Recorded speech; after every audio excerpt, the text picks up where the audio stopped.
ఎందుకని నీ విషయంలో ప్రత్యేకంగా కేర్ తీసుకుంటున్నాడంటే, విశ్వాసమును బట్టి నీవు ఆయన కొడుకువి, కూతురివి. అవసరాన్ని బట్టి కొన్నిసార్లు నీకు అగ్ని వంటి శ్రమలు అనుమతించబడుతున్నాయి, కానీ అవి నీకు పర్మనెంట్. అదే మాట పాటలో పెట్టుకున్నది. నిన్ను పిలిచిన దేవుడు నమ్మదగినవాడు, శోధనలో నిన్ను విడిచిపెట్టిపోడు. కంటి పాపల తోడుండి నిన్ను కాచుకుంటాడు, కన్న తండ్రిలా తోడుండి నిన్ను ఆదుకుంటాడు. నమ్ము నేస్తమా, ఇది సత్యం,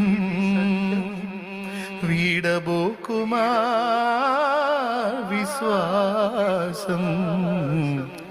నీ ఆశ నిరాశ కానే కాదు, వేదన ఎందుకు, నీ కన్నీరు కలకాలముండదు, కలతే చెందకు. దేవుని గొప్ప నామానికి మహిమ కలుగును గాక.